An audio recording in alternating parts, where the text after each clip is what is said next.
할렐루야. 수요일 저녁이 또 돌아왔습니다. 한 주가 매우 빠르게 지나가는 날이죠. 1월 1일이 엊그제 같은데 벌써 오늘이 5일, 6일, 7일이 지났습니다. 지난 3일도 건강하고 또 힘 있는 날이 되었을 거라고 믿고요. 오늘도 수요 예배, 우리 사도행전 8번째 시간인데 성령의 역사로 말미암는 지혜다라는 제목을 가지고 오늘 말씀의 은혜를 함께 나누려고 합니다. 오늘 말씀은 사도행전 2장 22절에서 36절에 있는 말씀인데요. 제가 봉독하겠습니다. 신약성경 사도행전 2장 22절에서 36절에 있는 말씀입니다. 이스라엘 사람들아, 이 말을 들으라. 너희도 아는 바와 같이 하나님께서 나사렛 예수로 큰 권능과 기사와 표적을 너희 가운데서 베푸사 너희 앞에서 그를 증언하셨느니라. 그가 하나님께서 정하신 뜻과 미리 아신 대로 내준 바 되었거늘 너희가 법 없는 자들의 손을 빌려 못 박아 죽였으나 하나님께서 그를 사망의 고통에서 풀어 살리셨으니 이는 그가 사망에 매어 있을 수 없었습니다. 다윗이 그를 가리켜 이르되 내가 항상 내 앞에 계신 줄을 배웠으며 나로 요동하지 않게 하시기 위하여 그가 내 우편에 계시도다. 그러므로 내 마음이 기뻐하였고 내 혀도 즐거워하였으며 육체도 희망에 거하나니 이는 내 영혼을 음부에 버리지 아니하시며 주의 거룩한 자로 썩음을 당하지 않게 하실 것이미로다.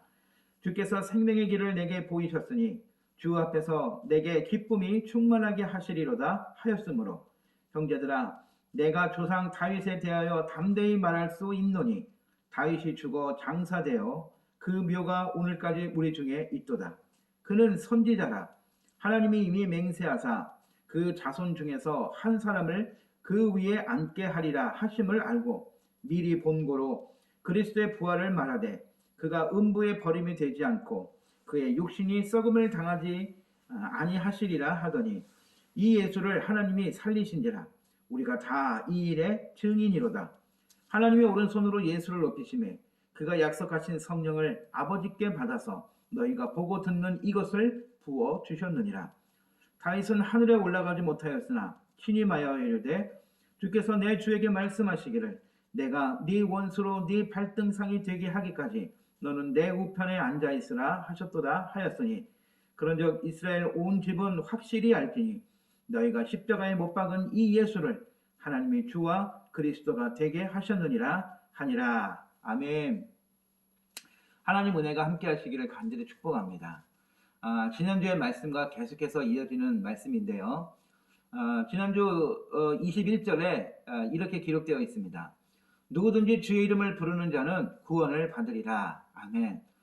각지에서 수많은 이 흩어져 있는 유대인들이 예루살렘으로 찾아왔습니다. 그리고 기도하고 있는 이 성도들, 제자들의 그 기도 소리를 들으면서 뭐라 그러냐? 술에 취했다. 그렇게 말을 하죠. 그 말에 대해서 베드로는 뭐라고 얘기합니까? 그게 아니다. 저들이 세수에 취한 게 아니라 요엘 선지자의 요엘의 그 예언대로 하나님의 영이 임한 증거다라고 말하면서 하나님이 지금 이 놀라운 일을 지금 이 자리에 성취하고 계셨다. 성취한 결과이다라고 증거하는 겁니다. 여러분, 하나님의 영이 임하시면 이러한 일들이 일어날 거라는 것. 그 예언이 성취되면 이런 일이 일어날 거라는 것. 유대인이지만 그들도 부인할 수 없죠. 아니, 유대인이기 때문에 그것을 부인할 수 없었습니다.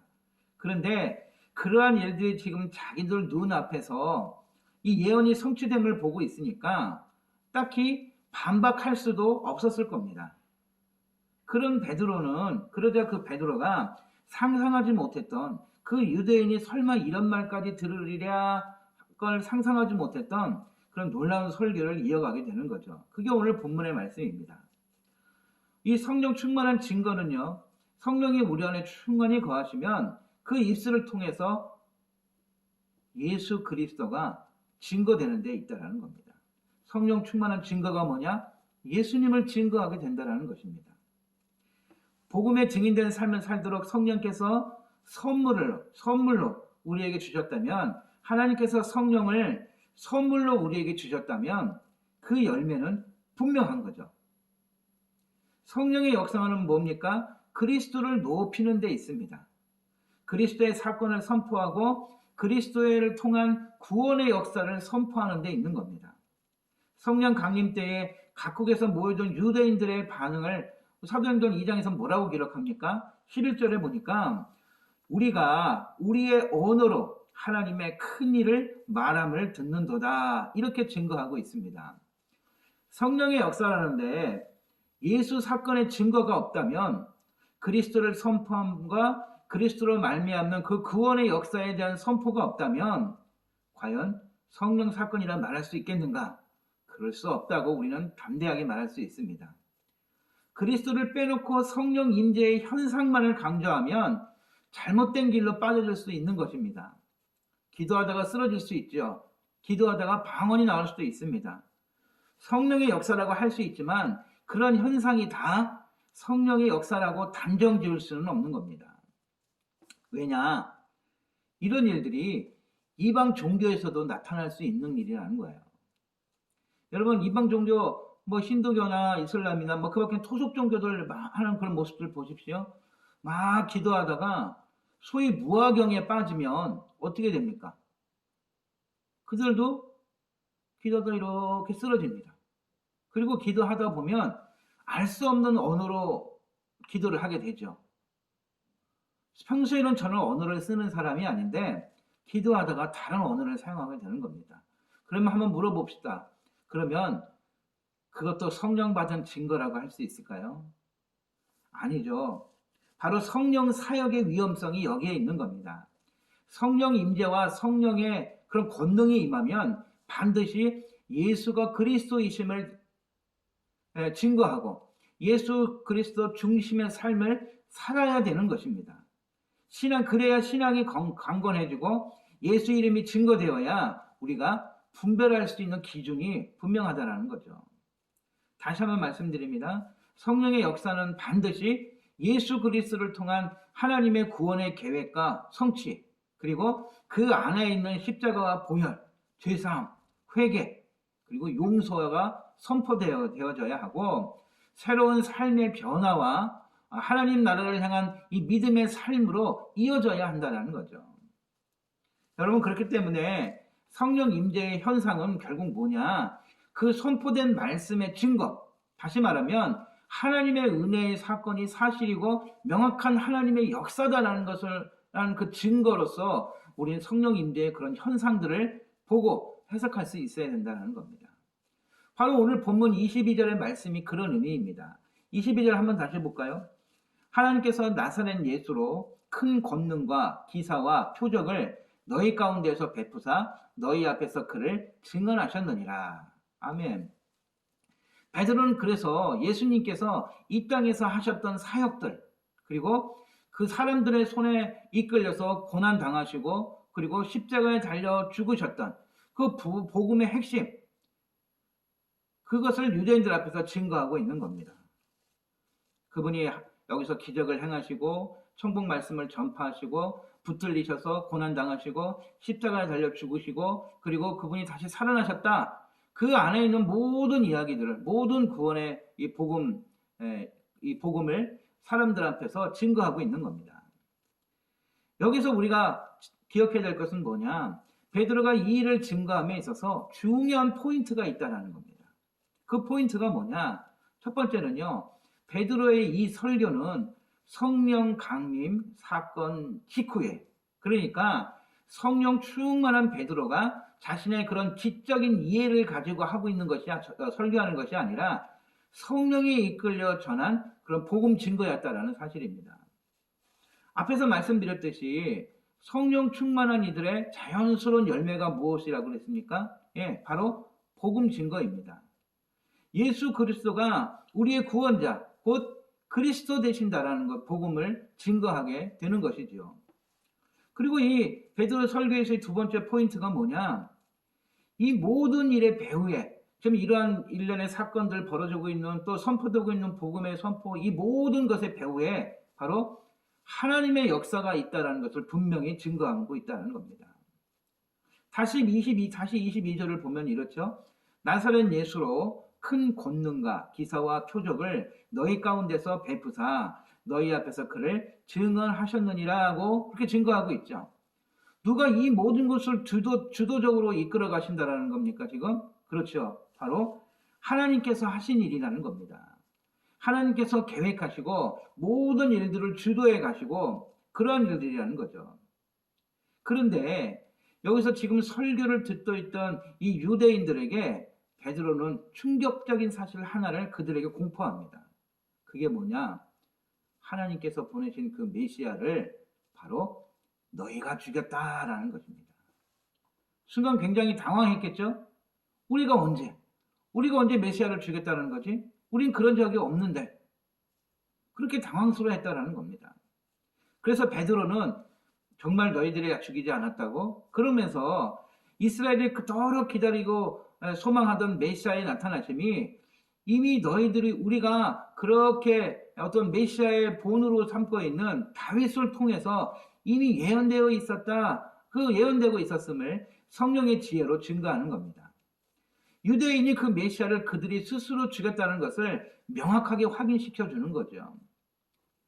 오늘 본문에 나오는 25절에서 28절까지 나오고 있는 그 다윗의 시편 16편에 있는 말씀을 그래서 베드로가 선포를 하고 있는 겁니다. 25절은 이렇습니다. 다윗이 그를 가리켜 이르되 내가 항상 내 앞에 계신 주를 배웠으며 나로 요동하지 않게 하기 위하여 그가 내 우편에 계시도다. 이렇게 시편에 있는 말씀을 전하고 있습니다. 지금 다윗 앞에 서 계신 분이 누구라는 거예요? 그의 우편에 서서 다윗이 흔들리지 않도록 그를 지키시는 분이 누구라는 겁니까? 베드로는 그가 바로 예수 그리스도라는 겁니다. 더 놀라운 건 베드로가 그 예수 그리스도의 부활을 다윗이 알고 있었다. 다윗이 그 부활을 믿고 있었다. 그걸 증거한 겁니다. 그게 바로 27절에 있는 말씀이에요. 이는 내 영혼을 음부에 버리지 아니하시며 주의 거룩한 자로 썩음을 당하지 않게 하실 것이미로다. 아멘. 다윗이 예수의 부활을 예언하였으니 베드로는 이 다윗이 바로 선지자다라고까지 선포를 하는 겁니다. 여러분, 구약에 대한 놀라운 이해였어요. 바리새인이나 서기관들처럼 어떤 그런 연구를 한 적도 없는 이 어부 출신이었던 베드로가 이 정도의 구약에 대한 이해가 있었다? 그런 해석을 할 수 있었다? 누가 그런 베드로에게 하나님의 구원 계획과 예수 그리스도가 구약에서부터 예언된 분이셨음, 그의 죽으심과 부활에 대한 것이 이미 다윗으로부터 선포되고 있었다, 예언되었다라는 그것을 누가 그게 깨닫게 하신 겁니까? 예, 바로 성령의 지혜였음을 우리가 고백하지 않을 수 없는 겁니다.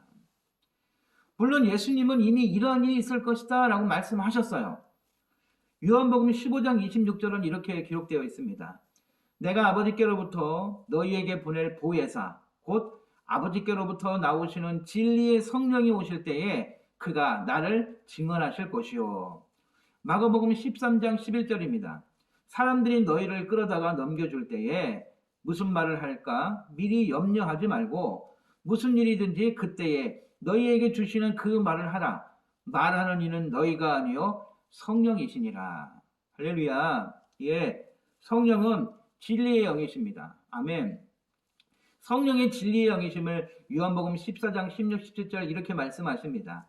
내가 아버지께 구하겠으니 그가 또 다른 보혜사를 너희에게 주사 영원토록 너희와 함께 있게 하리니 그는 진리의 영이라. 세상은 능히 그를 받지 못하나니 이는 그를 보지도 못하고 알지도 못함이라. 그러나 너희는 그를 아나니 그는 너희와 함께 거하시며 또 너희 속에 계시겠음이라. 성령이 임하시고 또 그 성령 충만해지니까 이 베드로의 영적인 안목이 그리고 복음을 깨닫고 전할 수 있도록 그가 변화되었다는 것을 우리가 알 수 있습니다. 그리고 한 걸음 더 나가서 베드로가 이렇게 외칩니다. 32절입니다.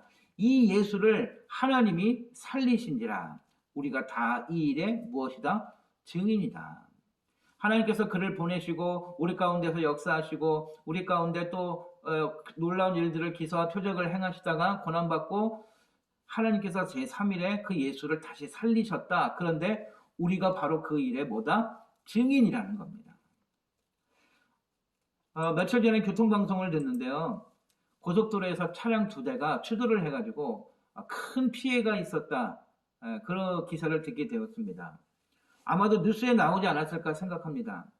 그런데 만일 이 기사를 본 사람들이 이런 말 저런 말 하면서 야, 사고가 이렇게 났대. 사람들이 이렇게 지금 되었대. 얼마나 다치고 이렇게 되었대. 라고 그렇게 말을 하고 있다고 해보십시오. 그렇다면 과연 누구의 말이 옳을까요? 그들의 말의 신빙성이 얼마나 될까요? 요즘 TV에서 자주 나오는 단어, 아마 우리가 일상 속에서도 이 말을 자주 사용할 겁니다. 그게 뭐냐면요, 팩트라는 거예요. 팩트. 사실이라는 단어죠. 그 일이 지금 사람들의 말이 팩트가 뭐냐라는 말이에요. 뭐가 맞는 말이고 무엇이 진짜냐, 무엇이 사실이냐, 팩트가 뭐냐라는 거예요. 만약 사람들이 그렇게 말한다면 저는 이렇게 대답할 겁니다.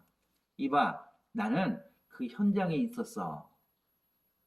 사실 제가 그 현장에 있었거든요. 덤프트럭 2대가 추돌을 했는데 화재가 났는지 물이 좀 헝거운이 있는 것을 보게 됐고요. 그리고 앞뒤로 이 경찰들이 다 서가지고 이미 구급차는 떠난 상태고 트럭 2대가 조금 심하게 부딪힌 그런 모습을 볼 수 있었습니다. 팩트죠? 사실입니다. 현장에서 목격한 저의 말에는 뭐가 있는 겁니까? 신빙성이 있죠. 옳다고 할 수 있는 겁니다. 바로 오늘 제자들은 다윗이 메시아를 미리 보고 그의 죽음과 부활하심을 예견했던 그 고백이 바로 예수 그리스도를 통해서 무엇이 되었다? 성취되었다라는 것을 그들의 눈으로 직접 확인했으니 증인 중에 증인이라는 겁니다. 우리가 본 증인이라는 그 말은 팩트라는 거예요. 뿐만 아니라 시편 110편을 이용해서 지금 하나님 우편에 앉아 계신 그 예수 그리스도를 증거하면서 뭐라 그러냐? 하나님이 그 예수를 따라합시다. 주와 그리스도가 되게 하셨다는 놀라운 비밀을 지금 유대인들에게 선포하고 있는 겁니다. 36절에 그러죠. 이스라엘 온 집은 확실히 알지니 너희가 십자가에 못 박은 이 예수를 하나님이 주와 그리스도가 되게 하셨느니라. 할렐루야. 여러분, 그런데 이 고백이 사실 엄청난 메시지입니다. 왜 그러냐면요. 첫째는 다윗이 그렇게 열망하던 메시아, 그가 누구다? 예수님이셨다라는 겁니다.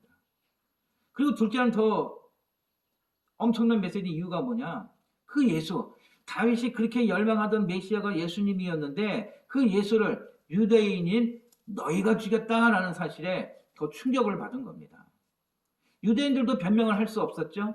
우리가 다음 주에 나누게 될 말씀이지만 그들 스스로 이 베드로의 설교를 통해서 다윗의 자손으로 오신 예수가 바로 메시아, 그리스도였음을 그들 스스로 깨닫게 되고요. 마음에 찔림을 받았다 이렇게 기록이 되어 있습니다. 누구의 역사였습니까? 성령의 역사였습니다. 성령님은 구약의 말씀이 어떻게 성취되었고 그 가운데 유대인들이 행한 일들을 이 설교를 통해서 다 깨닫게 하십니다. 단순히 베드로의 지혜라고 할 수 있는 일이 아닌 것이죠. 그래서 베드로는 지금 이 설교를 듣는 이들에게 어떤 설득하거나 설명하거나 감정에 호소하는 것이 아닌 것입니다. 그저 성경이 기록한 바를 그 스스로 깨닫는 대로 성령이 깨닫게 하시는 대로 선포하고 있는 것이죠. 매우 분명한 건 뭡니까? 누구의 역사? 성령의 역사였습니다. 그 듣는 이들이 거부할 수 없는 순간임을 우리는 알 수 있습니다. 36절을 그런 의미에서 다시 한번 봉독해 보겠습니다. 이스라엘 온 집은 확실히 알지니 너희가 십자가에 못 박은 이 예수를 하나님의 주와 그리스도가 되게 하셨느니라. 성령의 역사로 말미암는 지혜, 이는 성령 충만할 때 임하는 은혜였습니다. 성령께서 베드로의 입술을 통해서 오늘 선언하시는 겁니다. 하나님께서 예수를 주와 그리스도가 되게 하셨다. 할렐루야. 주와 그리스도 되시는 예수, 바로 그분께서 저와 여러분을 죄와 사망에서 해방해 주셨습니다. 여러분, 성령께서 우리와 함께 하십니다. 우리가 바로 하나님의 성전입니다. 성령께서 성전인 우리를 통해 예수님을, 그리고 그분의 사랑을, 하나님의 은혜를 이제 전하라고 말씀하십니다. 아니, 말씀하신다기보다는 성령이 우리 안에 거하면서 우리가 충만해지면 그렇게 되게 되어 있습니다. 오늘 성령 충만하여 복음을 증거하는 이 사도 베드로처럼 성령께서 나를 통해 말씀하시도록 그분께 붙들리는 저와 여러분 모두가 될 수 있기를 바라며 오늘 이 저녁 여러분 모두 축복합니다. 기도하겠습니다. 성령님, 나의 입술이 아닌 나의 영을 붙들어 주시옵소서. 하나님께서 계획하시고 성취하신 예수 그리스도를 통한 복음의 소식을 잘 깨닫고 전할 수 있도록 나의 생각과 마음을 붙들어 주시옵소서. 어디를 가든 예수님께서 전한 진리의 말씀이 나를 통해 드러나게 해주시고 열매 맺는 삶이 되도록 인도해 주시옵소서. 예수님의 이름으로 기도합니다. 아멘. 남은 3일도 승리하십시오. 샬롬.